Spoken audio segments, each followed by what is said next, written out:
yang kita yakini dari pendapat fikih akan kehalalan rokok. Kalau ada ikhwah bertamu ke rumah, kita ngerokok biasa. Kalau lagi mancing, semua teman-teman mancing tahu biasa. Kepada kalian yang meributkan masalah ini dan menyerang kami, kalian mau ana bicara terang-terangan tentang masalah rokok ini? Tentang kehalalan rokok.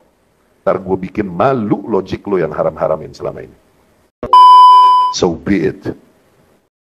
Apabila di antara kalian ada yang mau jawab atau counter nanti, tolong ana mohon, bring it on, bawa hujah-hujah kalian, bring it on, bawa hujah-hujah kalian, bring it on, bawa hujah-hujah kalian. Tapi videoin, angkat di YouTube. Tapi videoin, angkat di YouTube. Bismillahirrahmanirrahim. Assalamualaikum warahmatullahi wabarakatuh. Teman-teman semua, jumpa lagi dengan saya di channel YouTube Maisha Al-Fatih. Jika seandainya sahabatku semua, Ustadz Riyad Bajri yang kemarin ketahuan merokok, teman-teman, dia klarifikasi di media sosial atau di hadapan jemaahnya di channel YouTube-nya, jika dia menyatakan bahwa dia sedang berusaha berhenti merokok, sedang berusaha, belum bisa berhenti secara total, teman-teman, maka selesai masalahnya. Tidak akan sepanjang dan serumit ini. Namun masalahnya, teman-teman, ketika dia dikenal oleh masyarakat sebagai salah seorang ustadz yang bermanhajkan salaf, lalu tiba-tiba menghalalkan rokok, teman-teman. Menghalalkan rokok. Dia berfatwa menghalalkan rokok setelah dia ketahuan merokok. Dan bukan hanya itu, teman-teman. Dia di dalam videonya juga menantang ulama-ulama ataupun ustadz-ustadz yang selama ini mengharamkan rokok. Ini masalahnya, teman-teman. Dia menyatakan akan membuat video, dan videonya sudah kita simak, teman-teman, akan membuat video kajian ilmiah tentang rokok itu halal. Dan dia berjanji akan membuat malu ustadz-ustadz ataupun ulama-ulama kita yang terdahulu yang mengharamkan rokok. Akan dia buat malu, teman-teman. Tentang kehalalan rokok. Ntar gue bikin malu logik lo yang haram-haramin selama ini. Ini masalahnya. Oke, sekarang kita dengarkan bantahan dari Ustadz Zainal Abidin, salah seorang ustadz senior kita, ustadz yang bermanhajkan salaf juga, membantah Ustadz Riyad Bajri ini. Sebelum kita lanjutkan videonya, teman-teman, bagi teman-teman yang belum subscribe channel YouTube ini, silahkan diklik tombol subscribe-nya, dan jangan lupa aktifkan tanda loncengnya, agar teman-teman semua mendapatkan notifikasi video-video terbaru dari channel YouTube ini. Kritisin kebijakan ulama itu dikatakan katanya khawarij merah jambu. Iya. Ini sudah rokok membunuhmu dieyelin. Apa enggak ente yang sekarang khawarij merah jambu? Bahkan MK itu memutuskan rokok itu termasuk mengandung zat adiktif. MK itu, pemerintah ini. Ente bantah, ente menolak khawarij merah jambu. Di dalam video ceramahnya, sahabatku semua, Ustadz Riyad Bajri ini pernah menyatakan bahwa orang-orang yang menentang kepada pemerintahan, menentang kebijakan pemerintahan, demo, dia menyatakan bahwa itu adalah khawarij. Bahkan pernah dia berfatwa, jika ada orang-orang yang berdemo, maka tumpahkan saja darahnya. Karena khawarij.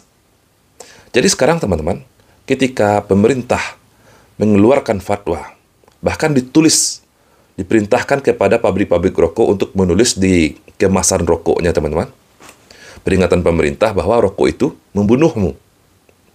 Dulu, pemerintah juga pernah menuliskan di kotak rokok, teman-teman, menyatakan bahwa rokok dapat menyebabkan serangan jantung, kanker, hipotensi, dan segala macam penyakit lainnya, teman-teman. Dan ini dibantah oleh Ustadz Riyad Bajri. Nah, pertanyaannya, jangan-jangan Ustadz Riyad inilah yang sebetulnya disebut dengan khawarij merah jambu. Karena tidak taat kepada pemerintahan, menentang pemerintahan. Pemerintahan menyatakan bahwa rokok itu berbahaya. Dia menghalalkan rokok. Ini sangat bertentangan sekali, sahabatku semua. Oke, kita lanjutkan lagi. Jadikan hadis la darar wala dirar itu sebagai dalil pengharaman rokok. Itu ulama, bos.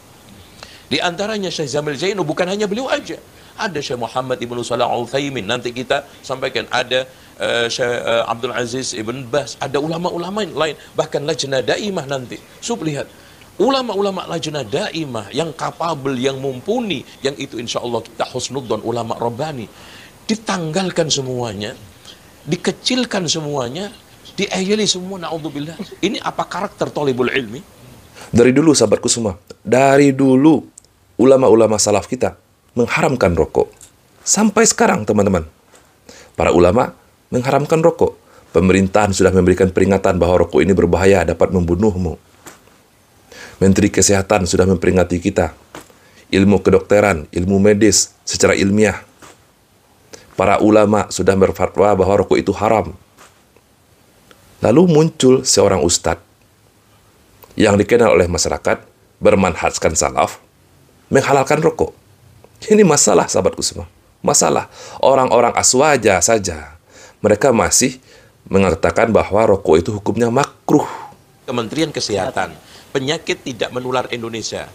Kandungan dalam sebatang rokok. Ini dia jelaskan. Di dalam sebatang rokok terkandung lebih dari 4.000 jenis senyawa kimia.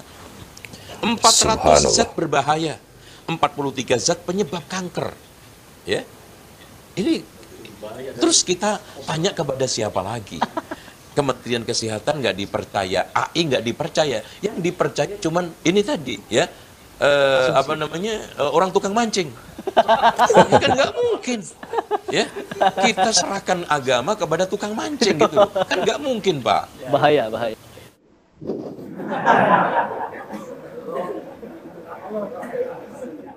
Luar biasanya sahabatku semua, Ustadz Zainal Abidin, beliau memaparkan dalil-dalil rokok itu hukumnya haram bukan hanya dari dalil-dalil agama saja, teman-teman.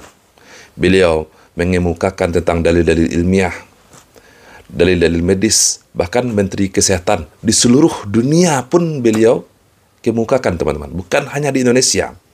Di Indonesia, Menteri Kesehatan di Indonesia seperti yang beliau katakan tadi, di dalam rokok ditemukan 4.000 zat yang berbahaya, yang membahayakan tubuh kita, yang bisa menyebabkan kanker, serangan jantung, dan penyakit-penyakit lainnya. Bahkan beliau juga memaparkan, teman-teman, Menteri Kesehatan di seluruh dunia, bahkan PBB, WHO, menyatakan bahwa rokok ini berbahaya. Jadi beliau ini bukan hanya berbicara tentang dalil agama saja. Seluruh ulama Maghrib wa aktsarul masyariqah, dan hampir kebanyakan ulama-ulama masyrik Syekh Salim As-Sanhuri wa tilmidhi Syekh Ibrahim Al-Laqnawi, ya, wa ghairihima ala tahrimihi wa allafa fi tahrimiha, ya, Sayyidi Syekh Muhammad Ibn Abdul Karim ta'lifan fi iddati kararis mustamilan ala ajwibatin iddah minal a'immah. Jadi di sini alasannya apa? Dari dulu ketika awal munculnya para ulama ini semuanya hampir hidup pada tahun-tahun itu, 17-18 abad itu, mengharamkan, bahkan menukil ittifaq di dalam kitab Tahdhibul Furuq itu. Ya. Itu kalau ada taksirnya, tapi kalau ghairu mu'athir, ulama Maghrib semuanya dan kebanyakan ulama Masyrik mengharamkan. Beliau juga menjelaskan, teman-teman, di awal munculnya rokok, teman-teman, pada abad 17, 18, para ulama pada saat itu juga mengharamkan rokok. Kenapa? Ini kan jadi pertanyaan, teman-teman. Kenapa di zaman sekarang ada ustadz yang mengaku bermanhajkan salaf menghalalkan rokok? Jangan ngoceh di medsos doang dari zaman dulu kayak banci. Masya Allah, ya. Di sini Lajnah Daimah, ya, yang terdiri dari Abdul Aziz Ibnu Abdullah Ali Sheikh, ya, Syekh Abdul Aziz bin Abdullah Ali Sheikh, Syekh Saleh Ibnu Fauzan Al-Fauzan, Syekh Abdul Razzaq Al-Afifi, Syekh Abdul Aziz bin Abdullah bin Bas. Tuh, kata beliau, ad-dukhanu madatun khabithatun mudirratun. Rokok itu adalah materi yang khabithah, yang mudirrah, berbahaya. La yajuzu syurbuhu, enggak boleh kita konsumsi.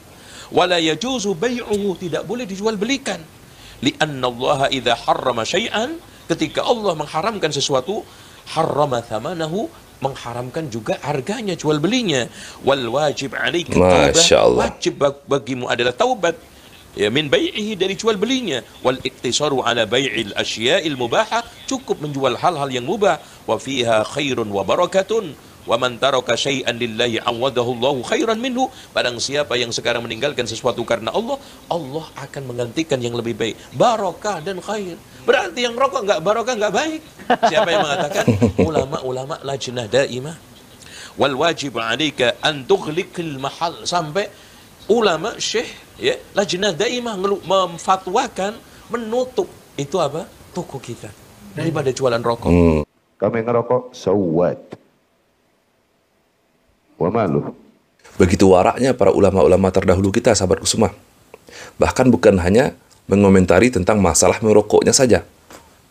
Bukan hanya mengharamkan tentang masalah rokoknya saja, merokoknya saja. Tetapi bahkan jual belinya pun teman-teman diharamkan. Menanam tembakaunya saja diharamkan. Luar biasa waraknya para ulama kita. Kampus.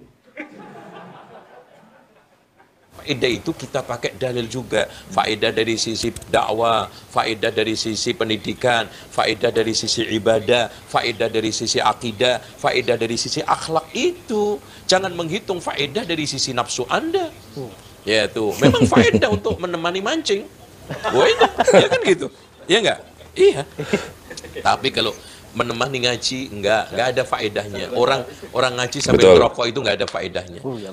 Menemani kuatnya akidah, enggak mungkin ada orang rokok itu akidahnya kuat. Enggak menemani khusyuknya ibadah sholat kita, enggak mungkin ada orang gara-gara ngerokok khusyuk sholatnya. Akhlaknya Masya Allah, bahkan bertentangan semua itu. Jadi sudahlah, rujuk saja. Menurut saya Ustadz Riyad Bajrainya teman-teman, rujuk saja, tarik lagi itu fatwanya yang menghalalkan rokok. Kembalilah kepada pemahaman para salaf kita, ulama-ulama kita yang terdahulu, yang mengharamkan rokok. Sampai ustadz zaman sekarang pun teman-teman, yang bermanhajkan salaf, mengharamkan rokok. Ini kan aneh. Ustadz Salafi menghalalkan rokok. Ustadz Aswaja saja, orang-orang NU saja, masih menyatakan rokok itu makruh. Loh ini ustadz yang bermanhajkan salaf. Lucu teman-teman, lucu. Jadi kepada Ustadz Riyad Bajrainya, saya berharap teman-teman, semoga beliau ini bertobat kepada Allah dan menarik lagi fatwanya teman-teman.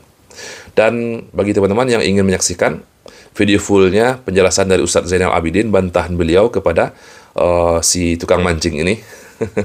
Kalian tidak tahu selama ini. Silakan teman-teman, saksikan langsung di channel YouTube-nya Ustadz Zainal Abidin. Atau di channel YouTube-nya Mas Heri Pras teman-teman. Saya hanya mereaksi pada bagian-bagian penting saja. Tidak mungkin kita reaksi videonya secara full karena lebih dari 1 jam teman-teman. Saya Rizky Mesa Putra, semoga bermanfaat. Assalamualaikum warahmatullahi wabarakatuh.